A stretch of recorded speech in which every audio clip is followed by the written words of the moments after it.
Hi,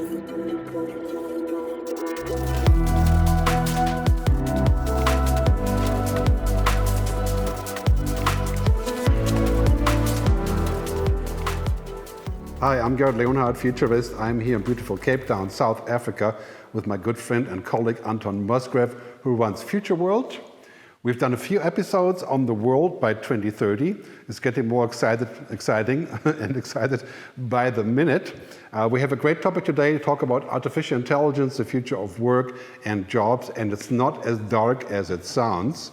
I've said many times, I think, quoting, an old Supreme Court judge, who said, one machine can replace 1,000 ordinary workers, but no machine can replace an extraordinary worker.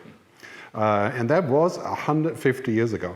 So let's talk about AI and all these things that are currently cooking. Let's start with ChatGPT, artificial intelligence, generative AI. And just as a quick starter with this, and then we'll talk more about this, there's been a great moment in AI, and this has been going on really for 20 or 30 years. Correct. Where the transformer model was started by Google. Deep learning, machine learning is what everybody's working on, but all of a sudden OpenAI decides to release ChatGPT, I think it was 3.0, now it's going to be 4.0 very soon, to the public more or less, to basically create a Sputnik moment. And I think OpenAI was fully aware of this, that it wouldn't work in most cases, or it wouldn't really produce long-term results, but they decided to jump the gun to create the sort of a race to the moon. You know, you could say that basically OpenAI is like Sputnik, and Google and Microsoft are kind of trying to land on the moon. Great. That's how I look at it. But what's your take on ChatGPT, generative AI? Well, I think, firstly, it's amusement at the paranoia, at the panic, at the amazement, if you like. I mean, is it interesting, exciting? Absolutely. But let's not forget what happened in 1990, 1991, where we started connecting computers through a dial-up modem, and the world was amazed and scared.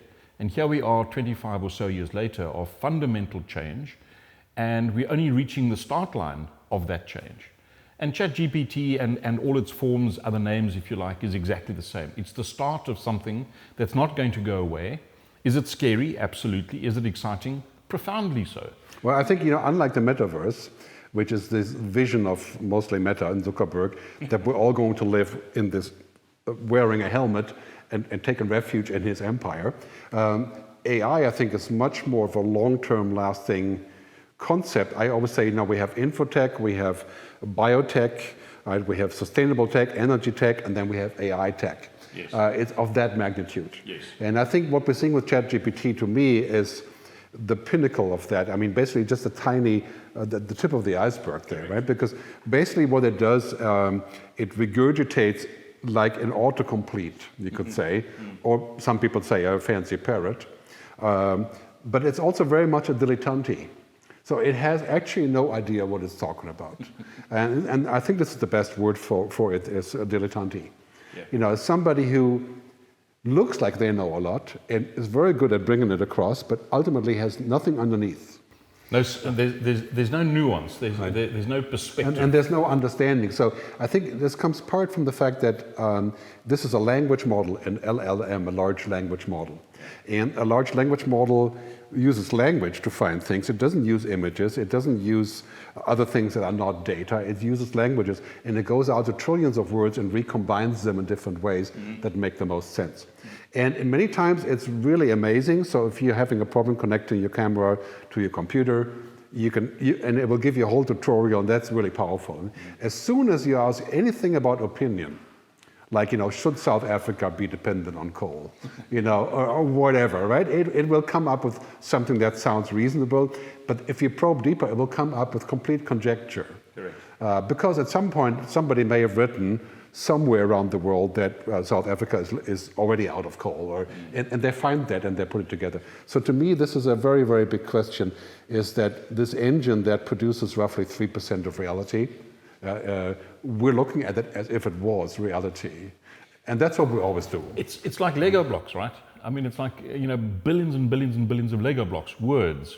And it suddenly just finds different ways of constructing a sentence that reads logically in English. But where's the review function? Where's the insight function? Where's the nuance? And where's the connecting this set of ideas to an unrelated set of ideas in another industry and then drawing the joint inference from it. That doesn't exist. But hey, Gerd, it's only ChatGPT version 3.4 or version 4 soon. The point is, by 2030, it is going to be ubiquitous, it is going to be way more powerful, and it is going to take away many, many jobs. What we've got to figure out is, how do we manage its impact and what impact we want it to have, firstly, and secondly, how do we then train humans, develop humans to have skills that a competent language processor can't replace? Mm-hmm. Well, we've both talked about this for a long time, about routine, how routine is being replaced by machines. But a lot of times when we look at routine, it's only pieces of what we do that is routine. For example, you can outsource your bookkeeping to Xero, and you can outsource your scheduling to Slack, or routines. But driving a car, for example, right? People think it's routine, but actually turns out it's not. It's very difficult to have level 5 automated driving. Mm-hmm. And if we get level 3 or 4, we consider ourselves lucky and it's a great help, but we're still driving. And we still have truckers, right? Yeah. So we have this common misunderstanding that we're much further along and the machines will actually replace all of this. I believe that it will give us a chance to outsource the routine work, the monkey work, the commodity work, mm-hmm. the dirty, dull, and dangerous. Like in mining, right? Yeah. So that can be painful if you do, if you work like a robot takes your job. Right? Mm-hmm. But very few people work entirely like a robot. So, for example, check out in the supermarket. If you work in a giant Safeway in America, so you have 25 cash registered, and you don't do anything but just type and enter, yes, job's gone. But if you work in a supermarket here in Cape Town and you have local relationships, you wouldn't want to take that person because that's the connector, right? Yeah. And you don't need to use a machine. So I think a lot of that will mean routines are being outsourced. And by 2030, the system will be very smart. But also, we have to understand that, in my view, logic alone is not enough. And these are logic machines. Yeah, I think that's it. I mean, the fourth industrial revolution, Gerd, was about automation, robotization, technological everything. The fifth industrial revolution, I believe, needs to be about rehumanizing humanness. And humans, rehumanizing humans. So in other words, finding those features, those virtues, if you like, that are uniquely human, but that also add value to the customer experience in whatever industry you're in. Mm-hmm. Those we need to enhance, elevate, monetize differently, and then let the machines do all the checkouts in a safe way in the US. Because you cannot tell me that person is actually fulfilled as a human. You can't tell me they get goosebumps from what they do every single day. And very few of them make a real impact on the customer. Mm-hmm. So let the machine do that. But then we need to be courageous enough, curious enough, brave enough to say to humans, this is a way in which you can add relevance to society as a human, and then learn to monetize that differently.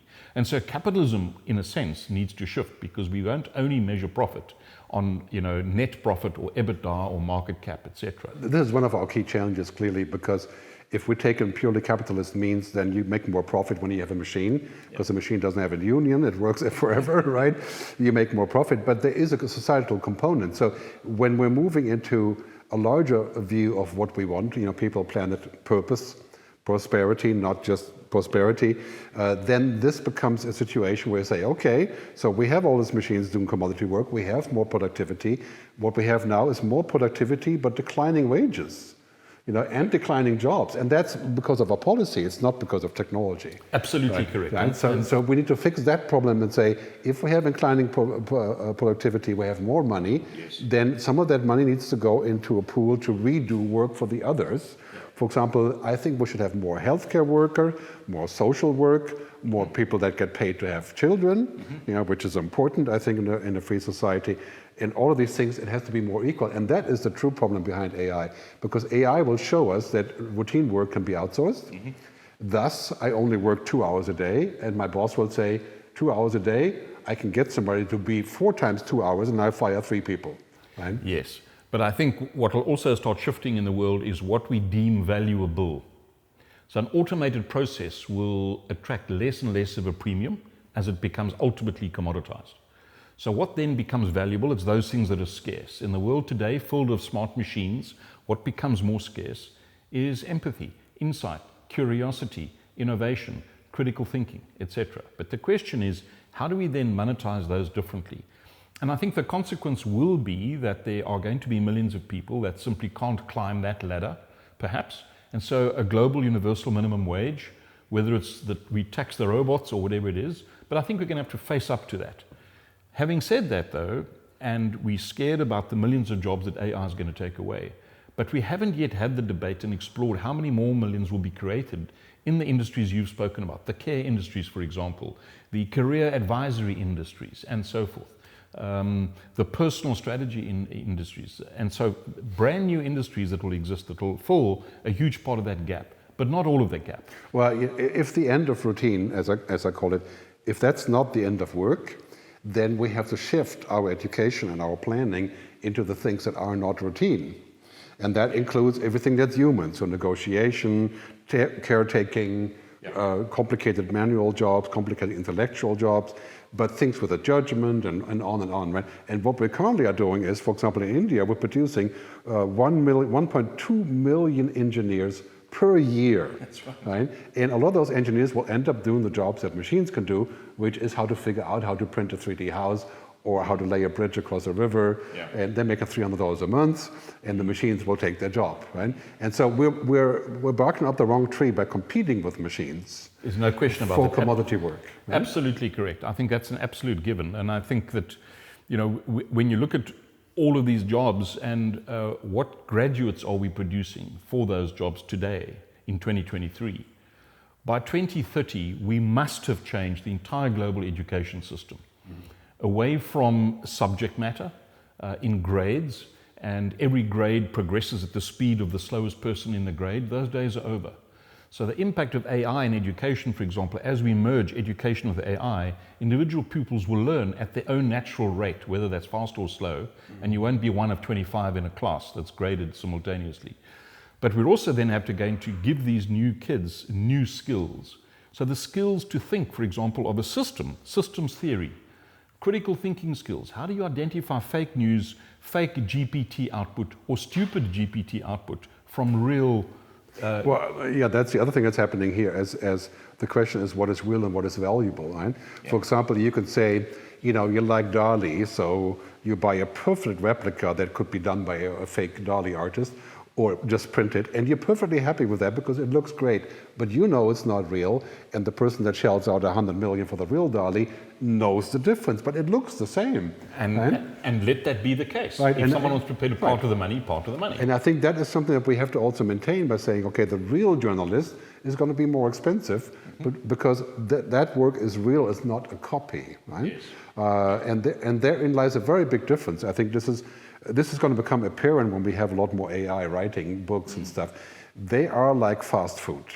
And some people are fine with fast food, and some of it tastes okay, but you still know that it's probably not the best food you can eat, and people have it, and it's a choice, right? But really what we want is real food, yeah? And I think this is where we're going to learn that the machines aren't capable of producing that because they're not capable of foresight, they don't have any emotions, they have no human humanity, right? They have no consciousness, they have no spirituality, and basically the machine is as opposed to humans, which are all sensing, as people say, right? So when we speak, I hear, I see you, I smell you, and so on, everything. And this is what humans are. And the machine is only like one sense, and that is computing. They're binary. So I think we don't have to necessarily worry about the impact on that level, but also impact on media and democracy by those machines fabricating synthetic truth. Yes. Like saying, look, when Britain joins the EU, right, EU. All the Turkish people are coming because they're going to come to Europe and they're going to end up in London, which was completely fabricated. Absolutely fabricated. Brexit, reason behind the Brexit, right? I think another feature of AI is going to be that it removes lots of friction from the current global system. And if you look at the business models of many businesses, it's based on friction. Banking is a classic example. So it started with the internet that started accelerating speed and removing some friction. But there's still a black box in much of banking, asset management, currency trading, commodity trading, etc. But AI, coupled with connectivity, coupled with speed of processing, will start eliminating the friction. And of course, the moment you remove friction, the business model changes. And so companies are going to have to reimagine, again, what is valuable in the eyes of a customer. Well, take a call center, right? Perfect example, classic example, right? So if you have a snowstorm in New York, airport is closed, 50,000 people have to be rescheduled. Most of them are not frequent, top-level flyers and stuff, right? So you have an AI, you call, you put in your PIN number, or you put in your travel code, booking code, right? And it will rebook you depending on what's...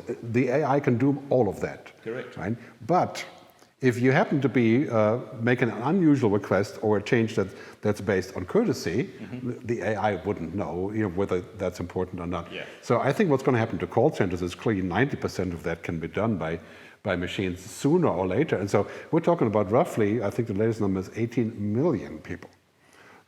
So that is definitely a job we do not want to take. But then there will be new call centers where you say we use the machine to get your data, and then we have more fancy...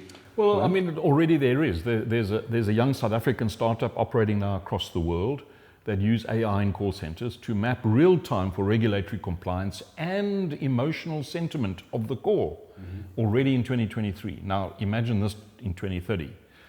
But then again, there's a bank that I've had experience with that only employ graduates in call centers. They've used the technology to merge all their internal databases and knowledge systems, but the smart human can actually solve a problem across multiple departments. Right. And for that bank, you pay a premium.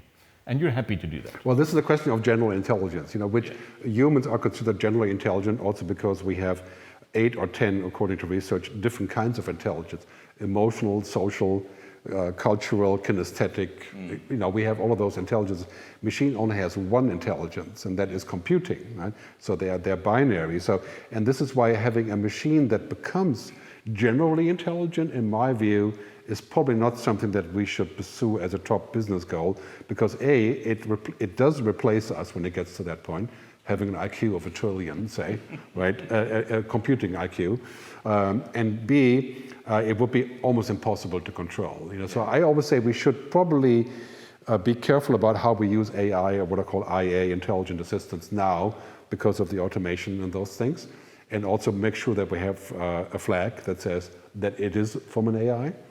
But we definitely are going to need a moratorium, a global collaboration agreement on general intelligence, because we're not there yet at all because we don't have the computing power.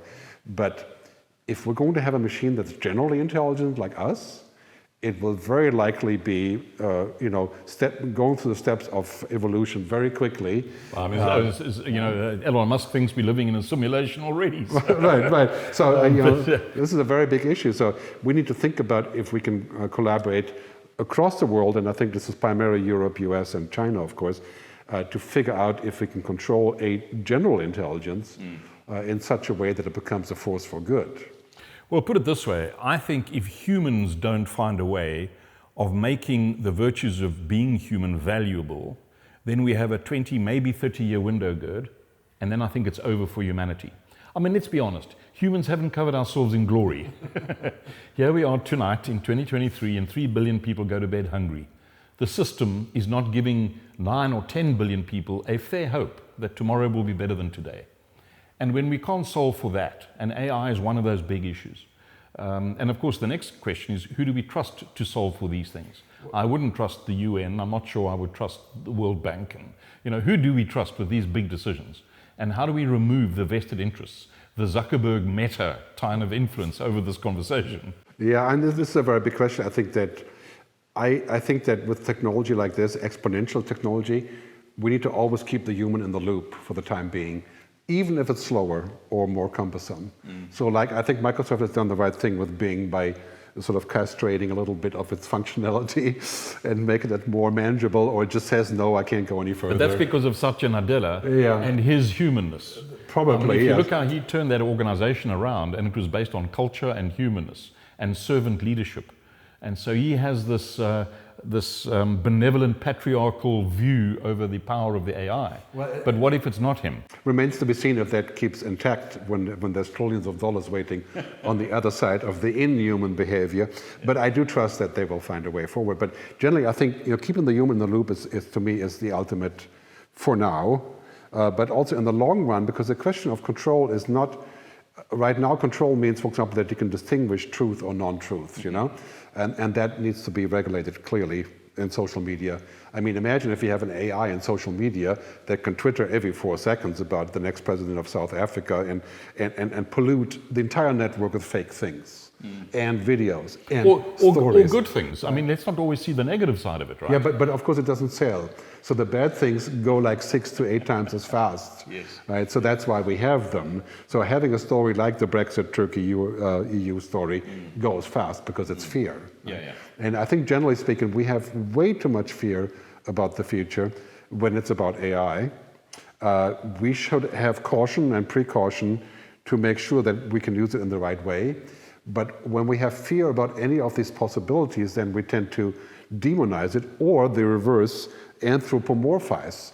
So we think, oh, ChatGPT is my friend, you know, like Replica, this app, right? Or, you know, this is my artificial friend, or, you know, the AI should know better when it's about criminal justice. Well, it's like the movie having a romance with its operating system. Right, the movie Her, right? And all these things. And we're a little bit polluted by what we see on television when it's about AI, because the robots are coming, they take our work, and then they harvest our bodies for energy, right? And they take over. And we have to let go of that kind of idea and say, okay, we can use that for many, many things, but we're going to need a framework. And for example, I'm a strong proponent of saying we should have a flag. Every time you produce content that's done by the machine, you have to have a flag. Or have a human endorsement. And I think on that point for me, often in these very complex and important conversations, Gerd, we lose perspective on the essence of business. It's that moment, it's a moment when someone with a need meets someone with the ability to supply, and they agree on terms and price. That moment is business. And what we need to say to ourselves is, how do we utilize all the technologies, including AI, to facilitate that? But how do we then close out that transaction with a moment of human magic? Yes. And only humans can do that, even if it's all the processing power up to that moment, whether it's the handshake, the pat on the shoulder, the smile, or the human insight, the comment, that really leaves a person with a sense of, I'm dealing with something, someone that I can relate to, identify with, and that can excite me about the transaction. That's the magic of business. Yeah, everything else is just part of the process. I'm a little bit worried about this AI thing becoming like social media, where initially we were very excited about it. It was very magical, connecting with others, publishing your own stories, putting up your own images, and it became magic that we could do that and blog, and then it became regurgitation of other things, and then it became a game that we played, like I'm the biggest Instagram whatever, makeup girl, influencer, whatever, and then it became a toxic thing to where you would read all the wrong things and people would kill themselves as to what they see on I mean, I think right? Instagram and other of these platforms have a lot to answer for in terms of the social ills amongst young people. But you know, it went from I always say magic to manic to toxic. And the same could happen with AI, and that would be the end of life as we know it. If we move from the magic part of this technology to manic, which means that, you know, we can't get out of bed without it, and then toxic would be it polluting who we are and changing who we are. And this is a real issue also with democracy. How am I going to find an opinion when I ask my chatbot who to vote for? You know, it would say, well, you know, I know everything about you, and you know, and it would basically do the voting for me even without asking me. And I think that is removing our human authority of decision making. And I think that is probably where we should wrap up the conversation, because it's that human authority. And I think from a business perspective, in the boardroom, leaders need to have enough knowledge to have a sensible conversation. It's 2030, AI hasn't died. I think we're on ChatGPT 20 now, if I remember correctly. That's right. So the issue is, how do we equip ourselves with the knowledge to harness it, to use it, to manage it, to deliver the outcomes we want for our human customers, clients, and colleagues? How do we allocate capital in the boardroom between technology infrastructure? I mean, in 2023, there's still banks that spend money maintaining COBOL mainframes. I mean, it's an insanity, right? Well, I always say, we should invest as much money in humanity as we invest in technology. Yeah, well, because that is the key to having a good future that we can make together. And the other one is, in terms of technology, too much of a good thing can be a very bad thing. Yes. And that's about food, water, drinking, eating, smoking, whatever, but also about technology. We can have too much technology, removing our authority over ourselves and getting lazy and abdicating. Absolutely right? correct. And this is the biggest danger by 2030. Yeah. The danger is not that machines will take over, but that we become too much like them. But maybe one of the success criteria in your annual performance review in your company will be A, your ability to harness and deploy AI to make your own job more meaningful, and B, how have you shown your human impact in what you do as a worker? So you'll have two criteria. One is how do you leverage the tech, but then how have you shown yourself to be more valuable than the tech? In other words, how have you moved beyond the routine? Exactly. And created new values on top. I mean, I think, for example, what's happening in the medical field is a great example. Doctors will use AI and virtual reality and stuff to be faster, to be more informed, to instantly pull up information, to look at your melanoma and decide what it is. But in the end, the doctor can use the free time to see more patients, or to become a better doctor, or to talk to you, right, instead of rushing from one to the other. Well, I think if you look at the NHS at the moment, most people are going to see their doctors because, yes, they have an ailment, they have a sniff or a headache, but the actual precipitator for that was a family tension or for some other reason. Right. The good doctor will understand that, counsel you and guide you around that, solve that, and then the machine will give you a pill for the headache. Yeah, that's why I'm saying I think a person with an AI will replace the person without an AI. Yeah. But probably will not have an AI replace a person as a job, because all the other pieces are missing. A good doctor, I've met a few in my lifetime, they can look at you at 14 seconds and they've got an idea what goes on. And how does that work? Yeah? And so a bad doctor will just go and get you a pill because you have a headache or something.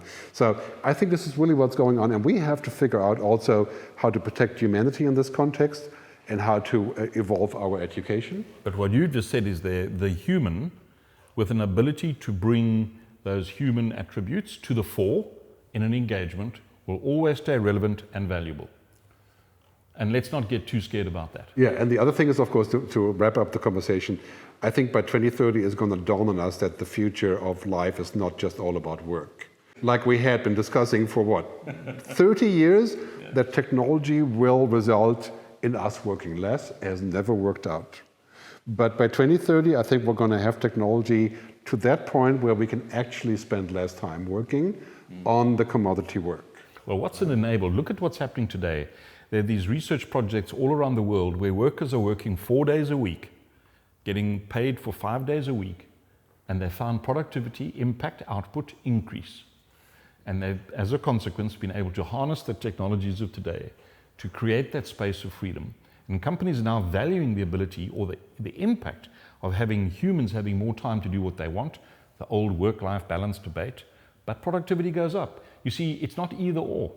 It's not the old world of binary black or white. We can have two outcomes in today's world. And that's the beauty of what the technology is. Yeah, I mean, 2030, 2040, we may well live in a world where work is no longer the central thing. Yeah. But it's everything that we do in life, and just work maybe 1 hour a day for one person, and for the other it could still be 15. But it's also much more about occupation and calling. Yeah. And especially, I think, looking at the people who do menial work and less sort of intellectual work, a lot of that work will be generated by all the things that are being freed up. Good. There's a lovely story in Europe where a government is actually funding the education for young people, on condition they live in a facility of old people, right, and spend an hour a day with the old people. And you see, here's the economic model. The reduced cost on the state of healthcare for the old people when they engage with young people is greater than the education cost of the young people. So it still boils down to euros and cents, but it's a different way of thinking about the economic model. And suddenly, the value of being just a human with an old person, reading them a story, is now translated into euros. So there's an economic model that works, but it's different. And I think we're going to explore by 2030 many new of these economic models. That's a great way to wrap up the session, Anton. Thanks very much for tuning in. This is Anton Musgrave and Gerd Leonhard in Cape Town, South Africa, with our show on the world by 2030. Thanks for tuning in. Hello, everybody. It's a great pleasure to be with you here. We're actually live in real time. I'm in Zurich, Switzerland, and Anton is in India and the Himalayas. Tell us where you are, Anton. Can you hear us? Yes. You have to unmute yourself. There we go. Things get a bit confusing when you're up in the Himalayas. Good. The air is thin up here. I forgot to unmute. Well, it's really great to be with you again. And, we recorded this in Cape Town. And since then, there have been a bunch of interesting developments on this whole discussion about work and jobs. But before we go there, I just want to show you who's actually the audience, who's actually there. These guys are kind of taken over from Anton and Gerd. And we use an app called Runway Machine Learning that does these beautiful animations about, one of my favorites is this one, really. It's very soft and fuzzy, kind of like us in a way, you would say. And then we have more interesting ones like the space one. So anyway, this is what AI can do. So I just wanted to show you how we actually can use that for ourselves. I don't know if that looks better than real life, but it looks different. So let's get some questions and comments. I think people out there, millions of people are queuing up for our audience and questions. I just published a Twitter poll while we were talking, asking people to tell me if ChatGPT and generative AI will finally cause technological unemployment. And this Twitter poll, I think 10 people have replied so far. 33% said, no, it's still too dumb. And 22 have said, yes, I'm worried. And 45% of 10, that's 4.5 people, said, absolutely, we're here now, as in technological unemployment. So what's your take on that, Anton? Do you have a reply on that?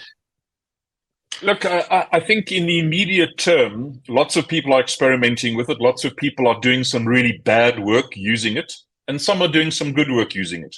So in the short term, I think there will be technological displacement, but I think it's in a period of adjustment as humans begin to understand what it can do effectively and efficiently, and then what we need to do overlaying that creates the real deep value. So I think it's temporary. I think some of the research that I've been reading suggests that the use of AI, GPT, etc., can augment global economic performance, increase it by a factor of 7%, which means in the US, maybe 1.5% added to the annual GDP, if that's still a good measure, but that's another debate. So I don't think on a medium to longer term view, the news is as scary as it is right now. It's caught us off guard. We're ill prepared for it. And the sudden rush of commentary and panic is entirely natural, I believe. Well, I mean, if we looked at promises in the past, like the self-driving car, Elon's promise of the actual level 5 self-driving car, we don't have that. We have it kind of Waymo and Palo Alto, San Francisco, but by and large, you don't see that anywhere. You see a lot of assisted driving, but level 4 or 5 has been unreached, at least on a sort of larger level. If it's going to be the same here, then I would say basically what we're going to see is a lot of routines will change because, for example, call centers, I think if you are really doing the sort of commodity work of call centers, 30 million people work in the call center business around the world. Many of those jobs will change forever. That is a certainty in my view. For example, in India or in Eastern Europe, where basically commoditized calls are being handled. When that is changing, then I think we'll be able to take the next step and figure out what exactly are we going to do with the benefits of this. For example, language recognition is still a major problem in call centers. So if you speak slowly and as clearly as possible, I think it will work with the machine, but many times the machine does not know the difference between say 4, the number, and 4, the oven, and 4 other versions of 4. So it's still very early, kind of like the self-driving car, is my view. We're going to see a lot of initial replacement of tasks, but not of actual jobs, I don't think, not for some time. Yeah. Shall we jump to one of the questions? Yeah. Yeah. Okay, Chris, I think there was. Tell Thank you. Chris, that's a really good question. I think, in fact, you and I and many of our friends and others like us around the world are going to be the force that actually starts stimulating that shift towards ethical capitalism. I mean, we've read a lot lately about activist shareholders in board meetings, etc. We've read about the shift in Patagonia, who donated the shares of the company to Planet Earth, if you like. But I think that's driven to a very large extent by us as customers. It's who we're going to do business with. It's who we're going to spend our dollar with, and make our voice heard. So the debate will happen in boardrooms. The activist shareholders will have their say, but the real power comes from mobilization of people. And I think governments and business leaders will start listening more and more to consumers when they vote with their dollar. Yes, I kind of, sometimes I say it's a little bit like 1968, where all of a sudden there was a tidal wave that changed the world, the music revolution, the sexual revolution, the political revolution. We talked about that before. Summer of and I think it's a little bit like that now, yeah? Yeah. It's a summer of humans, right? You could say, That's maybe. Right. So I think there's going to be a lot of pushback, and I kind of see a human renaissance, coming back to human values as an antidote to all the social media, and then the AI on top of the social media. And I see a lot of people asking really tough questions about this.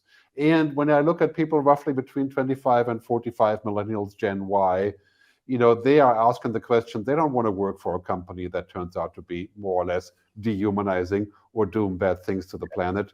I read in a law firm report that, for example, a lot of people who are coming off law school now, they will not work for a company whose primary customers and clients are oil companies or gas companies. And now there's about 50 colleges around the world who don't allow oil companies and gas companies and some other companies to do any recruiting at the college. Yeah. These are all things that are happening everywhere. Now, the state of Norway just announced 3 months ago that in the very near future, you can't enter the fjords of Norway with a cruise ship unless you have a second engine that is not running on oil and gas, right? Not running on fossil fuel. And these rules they're coming in everywhere. And I'm convinced that as soon as the Russia-Ukraine conflict dies down just a little bit, and we can calm down with that worry about what they may do there, we're going to see an explosion of activities like a carbon tax on flying. I have volunteered. I pay a carbon tax anyway, but this is going to be absolutely everywhere. And I really think it's driven not necessarily by our generation, the Gen X or the people in our age, but the people roughly between 25, maybe even 20 to 45, 50, who are coming into power now also because they're inheriting money from our generation, and they're moving into decision-making points. And they really are fed up, right? Fed up with the way that the world has worked out now. And I think it's going to mean very dramatic change. I'm very happy to be part of this as much as I can. But I think also, Gerd, it's interesting, the world sort of economic growth levels for the next while are probably going to be subdued. And as organizations focus on maintaining ever narrowing margins, I think this rush to make the top dollar all the time in every transaction, the inability to do that is going to make leaders in organizations sit back and say, well, how much is enough? How much do we need to make? How better can we do the job? And how better can we engage with our customers? And customers are saying at the same time, in the lower economy, lower real earning rates, if you like, where am I going to spend the dollar? And if there's a reason to spend it with company A because of how they do business, then that's what I'm going to do. There was a fascinating book written by Rashi Sodia called Firms of Endearment. It was an interesting exercise 7 or 8 years ago. He explored whether companies that did very little marketing could still be successful. In other words, promote product that people don't need. And what he discovered was a vast array of firms around the world across industries that, despite spending a fraction of the typical marketing dollar, they still made higher profit. They paid their staff better salaries. They paid their suppliers on way better terms. I mean, it's unconscionable that in 2023, some of the multinationals are taking 120 days to pay suppliers. It's crazy, right? So what Raj's book proves is that you can do better business by doing good business. I totally agree with you on this one. I think what's happening now is that there's sort of a groundswell of these conversations, and they've been around for 10 years, but now they're being amplified after COVID because of the war, the whole discussion about globalization, deglobalization, all these things, and more justice, a people, planet, purpose concept that's popping up left and right. And I think this is going to become the new normal in so many ways. And the unfortunate thing that we still have to deal with every day is that the stock market doesn't really look beyond only one dimension in these four dimensions, and that's something that needs to change. And people are pulling out their money. I've pulled out all of my money from investments that had anything to do with oil and gas. And I think we're going to see a very similar discussion about AI, because if you're looking at what's happening right now, it's a total gold rush. It's like, Google wants to be there, Microsoft, when Baidu wants to be, everybody wants to be there, not because necessarily it's good for people, which I think they're also concerned with, but primarily because it's $1 trillion thing. It's a reinvention of search, right? And so it's like, you could safely say, if this works, it's a new kind of internet, really. And so if I can speak to my if I'm in India and I can speak to my mobile phone and say, hey, the best place here close by that has the best curry or whatever, and then I just get an answer, spoken to me in the voice of, say, a famous astronaut or something, And I think this is really interesting, but it's also very scary that we're going with this gold rush mentality without having a lot of regards for the side effects, really. I think that what's quite alarming about the gold rush, Gerd, is that it's dominated, as you've said, by a few very large technology companies. And the momentum, if you like, the opportunity has been seized by them and taken away from academic institutions and governments. Now, in the past, many of the major technological breakthroughs were initially funded by academic institutions and government research agencies. This has suddenly changed. And of course, one of the reasons is the vast number of dollars you need to invest in these technologies, in these newest technologies, to get through the sort of level of commercial acceptability, if you like. But that's a worrying feature, is that purely profit-driven organizations are leading us down a path that we're rushing to understand. And some of the global institutions that are charged with looking after the interests of humanity are left behind, grappling, left in the dust almost. And will they catch up is the big question. And if they catch up, do we trust them to give us the guidelines? Yeah, we had the Future of Life Institute come up with an open letter that I think I signed it, maybe 4,000 people have signed it by now, I think, to say that we should take a break on just rushing forward, and we should think about a moratorium on general intelligence, which I think is a real story here. And a lot of people have given it very serious pushback by saying, no, this is against the market, it can't be done, and it's stupid, and on and on and on. A huge debate on this. And I think we're going to see a lot of governments looking at this and saying, are we still in control of what kind of story goes out there and what we look like? For example, if we can change our video, like I just showed you, make it look like, I'm Steve Jobs speaking, no problem. I can do that very quickly now, except that he was a lot smarter than me, rest in peace. But all these things are happening now in real time. And so a lot of governments are looking at this and getting quite worried. And so I think we're looking definitely at a major point when we talk about work and jobs and all these things coming together as to how we can actually control this technology. This is one of the key questions that is in my mind. How do we control, for example, the narrative, the societal narrative? If a machine writes everything, if they make the pictures, if they make the videos and the films, then in the end we become a machine. So I don't know, that's kind of scary. It's an exciting bifurcation point where all of these forces, the technological speed, the connectivity, the gold rush, if you like, it's all happening at the same time, forcing big debates. Of course, we've got the climate debate happening at the same time. We've got a global peace debate. We've got this East versus West conversation, and what does that mean? What is the future of democracy, capitalism, and so forth? And suddenly it feels to me as though they're all coming to a point where we're going to have to solve for the big picture. And that's going to demand that thought leaders around the world, in industry, in politics, in institutions, NGOs, etc., need to come together for almost a Marshall Plan for the next 10 or 20 years of human development. It's an epoch that's busy, that's just started. And I think it's going to be wildly exciting. Of course, in any moment of furious new change, it's scary, really scary. But I believe that humans have done some incredible things. We've solved some amazing problems. This is an exciting problem for us to grapple with, because it also offers, on the other hand, the solution to many of the world's big problems right now, if we harness this thing, if we guide humanity carefully through the next 10 years. Yeah, I think the biggest challenge, and we should take a new question in a minute, but the biggest challenge to me is the too much of a good thing challenge, which says that basically we can use a very good thing, but too much of a good thing can be a very bad thing. And I think this is so true about this technology. When we use it too much, then it becomes toxic.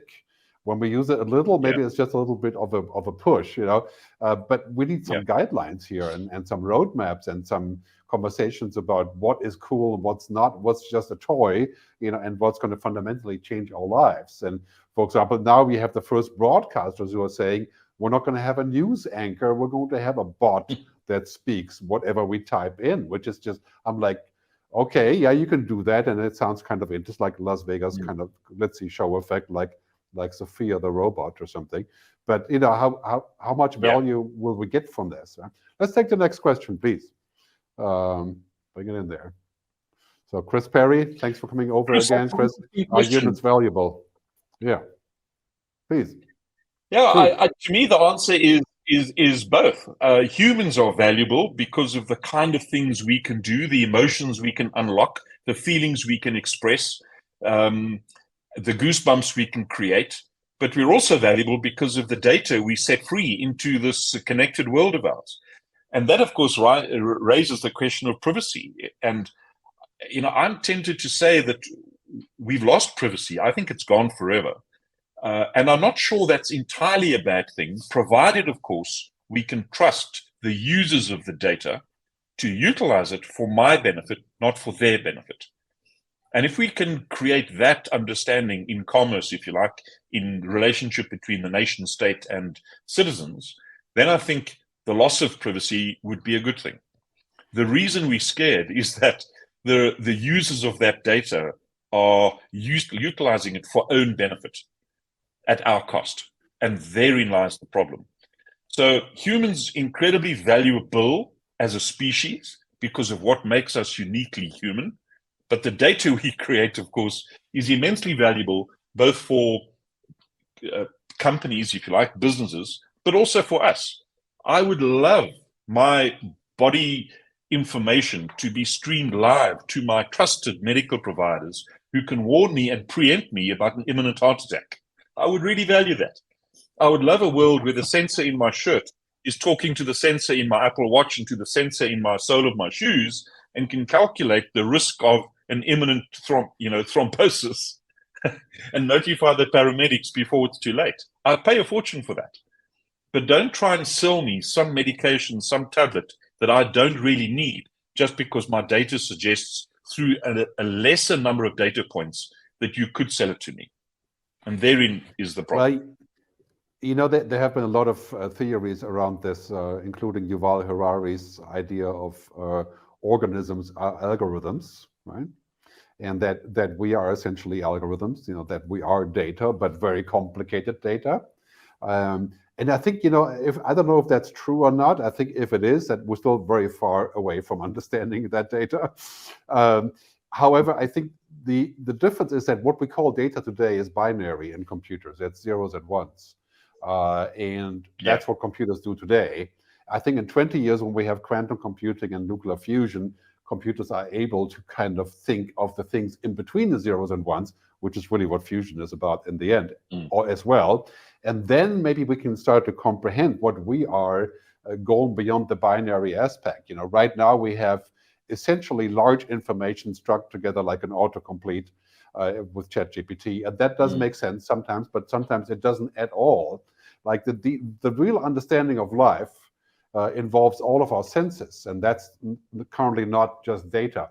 So it's been said by many therapists and psychoanalysts, humans don't think with the brain. We think with everything that we have. And we don't have a left brain and a right brain and switch back and forth like a machine. And when you think of your wife, you don't go back to your brain and pick a JPEG. It's holistic. and it's plastic. It's constantly changing, and this is very, very difficult, if not impossible, for humans. This is what we call, I mean, for machines, this is what we call human agency and consciousness, where we are in a space that goes beyond the computing. And if that can be called computing in 30 years, maybe that is a possibility. But I think at this point, the data that we create is, in any case, just kind of an exhaust in so many ways that we put out there. And it's valuable, but our real value, of course, lies somewhere else.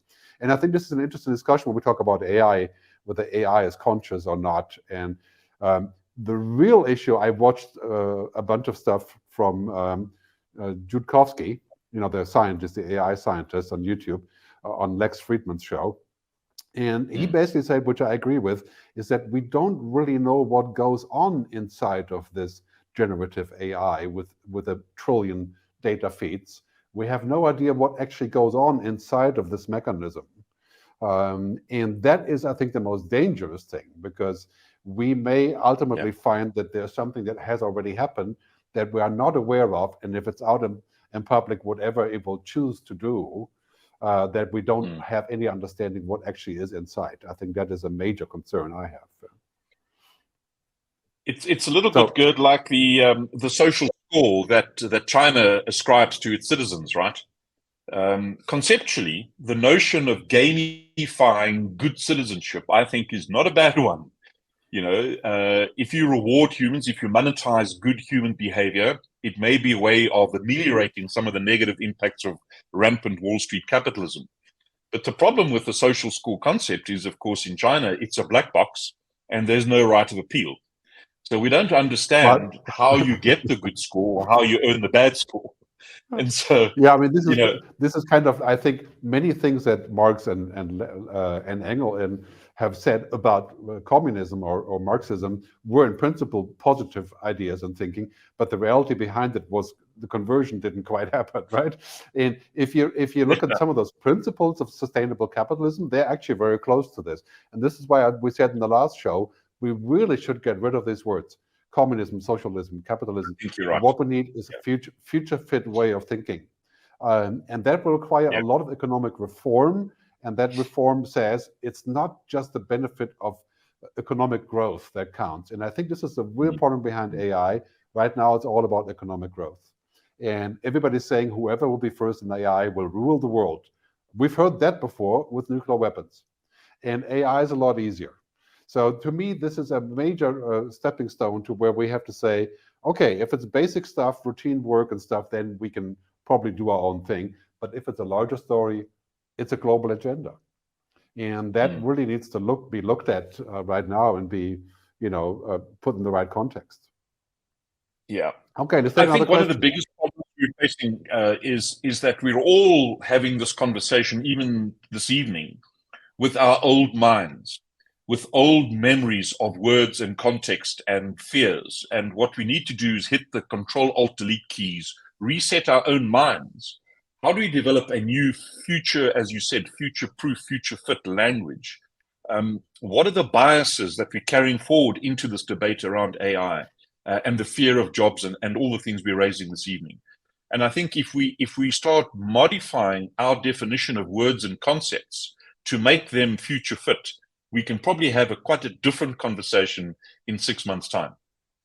Because we're constrained by the old memory of life and safety and computing, etc., etc. This is, of course, a real challenge. We all have our assumptions about things. And I find myself, every time I review my assumptions, something good can happen. Like I'm assuming this person will not do the right thing, and then bad things happen. But when I let go of the assumption, then I can say, okay, I'm ready for something positive to happen. And I think this is incredibly difficult to do in a business context when you have so many overlaying things, and also in a context of global politics. We all have our assumptions about what people are like in China and Russia and wherever we are, and then we have to question our assumptions. And I think this is why we travel. This is why we look at things, and this is so important. I think if we have the assumption that there's only two things, we can be on the socialist agenda or we can be on the capitalist agenda, then we're in deep trouble.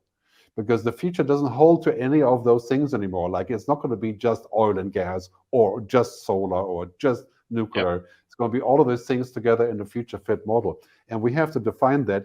And I think about AI, we're very much at the exact same point. It's not all good, it's not all bad, but it requires judgment and balance, to make it work out in the best possible way.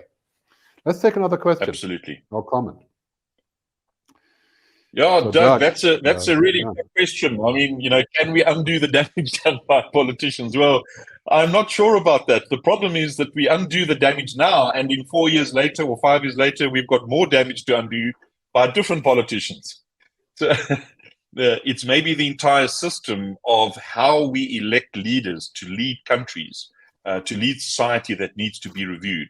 I mean, the concept that more money is spent in lobbying Congress in America than the operating cost of the entire Congress, that tells me that something's wrong with the system that we entrust with, designing our future, if you like. So until I think we change the entire system, the structure, the institution, if you like, of governance of countries, I fear, Doug, that we'll never get ahead of this one. That's my view. Yeah, maybe if the politicians look like this, then we can, I don't know, they like the AI politician. Many people have said that if an AI was in politics, it would do much better. I think, of course, that's not the case. Frankly, I think we've already made quite big leaps in politics in terms of who is there and who is pushing forward and who is the future. Yes, it will get worse before it gets better in some places. But generally speaking, there have been some very hopeful developments. I mean, what Jacinda Ardern has done in New Zealand is a beacon of hope for every politician around the world. What's happening in Germany also, so it's a very, very big shift to a new agenda. And we have, of course, great developments in Scandinavia. In Switzerland, we keep setting good examples for that. So generally speaking, yes, that is true for some countries, of course, like Venezuela or, of course, Russia and many other countries that we're worried about. But it doesn't strike me as a general trend that democracy is losing. It just strikes me as a trend to question it and to go behind it and poke around with it and stuff. But I'm not that generally negative on politics. I think we're going to see a huge shift in the next, by the end of this decade, with younger people, more women, more future-looking, forward-looking people, more countries that will get to a new agenda. And of course, all of South America is now looking to a new agenda. We see how that plays out. And then we have pivoting countries like America, that didn't get anything together. And all of a sudden it's like, 400 billion to green energy. And so we should never give up hope that humans are capable of finding good ways forward. And I think it's very frustrating when in countries like South Africa, that has been tried so many times and it just hasn't really happened. And the same in Brazil. But that doesn't mean it won't happen. There has to be a trigger moment. So I don't know what that trigger moment would be. It's hard to say, but it does strike me like we're going to be at one trigger moment after the other. Good. Yeah. I think there is that shift. And if you think about the role of independence in the political system, that seems to be increasing in many countries. The role of women in the political system is increasing in many, many countries. Put all of those together, and I think there is a shift taking place. Will it gain momentum? I certainly hope so. I tend to be the eternal optimist with you on that, but there's some testing conversations still to be had. I think it's not a done deal yet.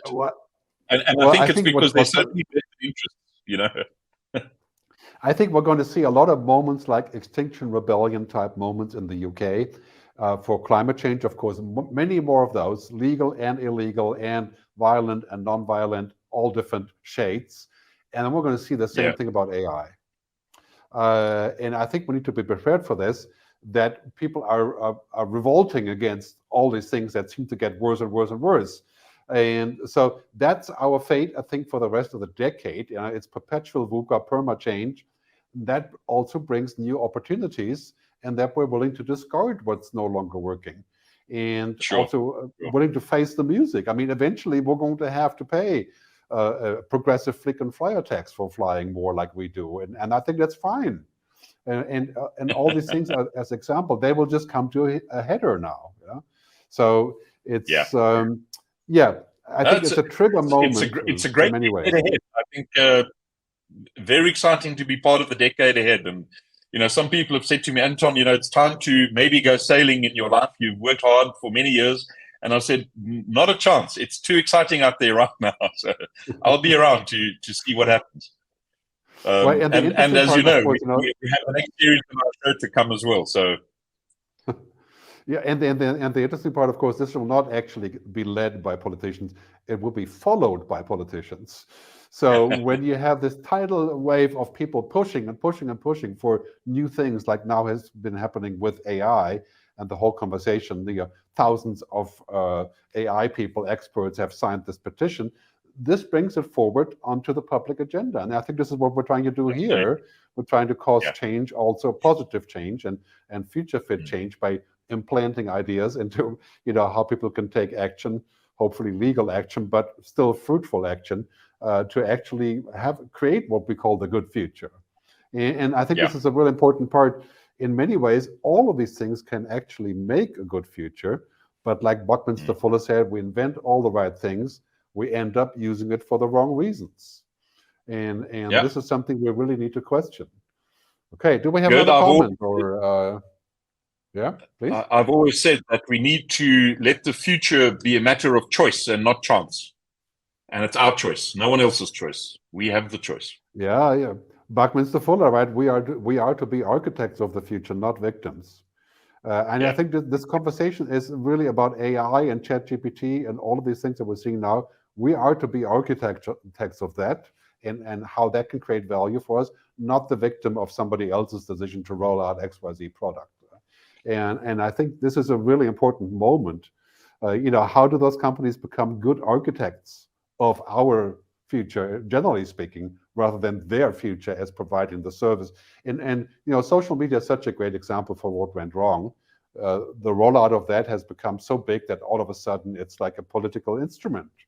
And it's creating all these things that are fake and creating bad narratives. We don't want that to happen to AI. It could be 100x as bad as what happened to social media. So we need to have a good look and debate and decide together what the standards are, right? So another question here. Please. So Janez says, what can you say about the exponential capabilities that are unfolding? I think, Janez, that's what we've been grappling with for a while on the show so far is exactly that. And I think the scariest thing is, sort of fake movie coupled with fake news becomes lethal. I think in the wrong hands for the wrong reasons at the wrong time. There's so much geopolitical tension in the world right now that it's not going to be too difficult for something to unfold unintentionally. And I think that's something we should be really, really concerned and watchful about. But the debate is on and the volume is at max. So that's a good thing. Well, I would say to this, we should never confuse a clear view with a short distance.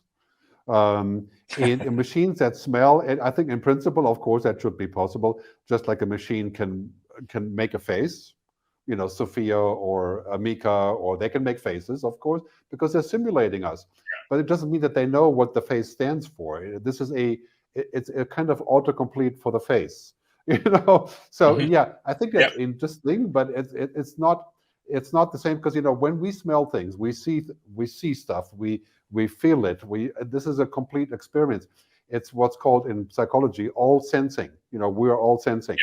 And it all comes together, and it's not like I have a nose that's a computer somewhere else, So I think that's going to be interesting, and also, for example, to create smells remotely, and it's an interesting thing, but it's not going to be anywhere close to our kind of level of experience of. And I don't really know if we should pursue that as an idea, because I'm with Stuart Russell, who writes all the books about AI, when he says that machines should have competence, not consciousness. And competence would be enough if the machines finally would have some sort of competence, like a really good map, a really good translator, a really good job finder, a really good dating app, or finally get real intelligence. That would be a great thing. That would help all of us, and that's really what we should be striving for, in my view, competence. I don't want machines Yeah. to have consciousness. What's the point? Yeah. I mean, that would be creating our own competition in a large way. All right. Do we have another comment or question? No, I think that's it for tonight, Gerd. I think we've addressed them all, and looking forward to meeting again in a short while time to explore another theme. Yeah, we seem to have given all the answers, as is our job, our mission, as to not to be know-it-alls, but to ask it all, I suppose. So it's great to be here with you, and good luck in the rest of your time up there in the Himalayas. And thank you. Thanks for joining us. And our website, of course, is theworldby2030.com. We're going to have a lot more interesting discussions in the next couple episodes. We'll talk about sustainability, the future of green energy, more on education. We'll talk a lot more about other topics like technology and how we can make it net positive to the world and so on. Thanks very much for tuning in, and we'll see you for the next episode. Thanks. Namaste. Thanks, everyone. Have a safe evening.